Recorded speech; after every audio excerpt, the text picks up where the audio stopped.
കേരളത്തിന്റെ സങ്കടകരമായ 71-ാം ദിവസം.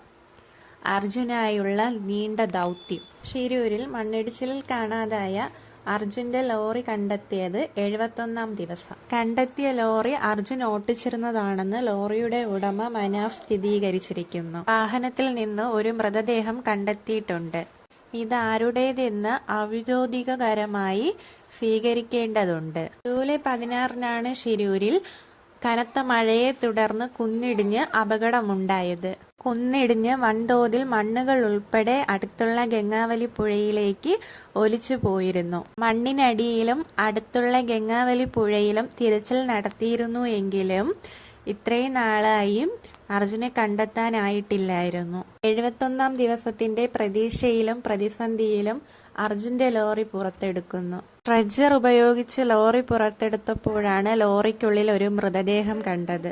ഒരുപക്ഷെ രാജ്യം കണ്ടതിൽ ഏറ്റവും ദുഷ്കരമായ ദൗത്യങ്ങളിൽ ഒന്നാണ്.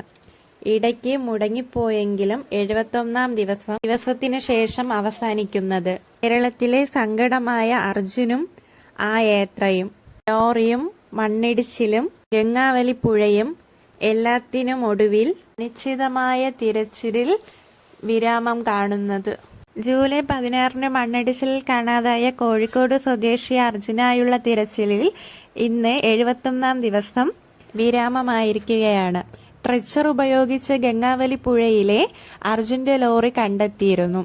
അതിലെ ക്യാബിനുള്ളിൽ നിന്നാണ് ഒരു മൃതദേഹം കിട്ടിയിരിക്കുന്നത്. അർജുനെ കാണാതായി ദിവസങ്ങൾ ഇത്രയും കഴിഞ്ഞതിന് ശേഷമാണ് ഈയൊരു വാർത്ത കിട്ടിയിരിക്കുന്നത്. ഇനി ഔദ്യോഗികപരമായിട്ടാണ് അർജുന്റെ മൃതദേഹം തന്നെ എന്ന് ഉറപ്പുവരുത്താൻ കഴിയുക. ഇത്രയും കാലം കഴിഞ്ഞാലും അർജുനെയും ഗംഗാവലി പുഴയും കേരളത്തിലുള്ളവർക്ക് മറക്കാൻ സാധിക്കുമോ? അർജുനായി ഒരു വട്ടമെങ്കിലും പ്രാർത്ഥിച്ചവരാണ് കേരളത്തിലെ മൊത്തം ജനങ്ങളും. അച്ഛനായി മകനും മകനായി അച്ഛനും കാത്തിരുന്ന നിമിഷങ്ങൾ.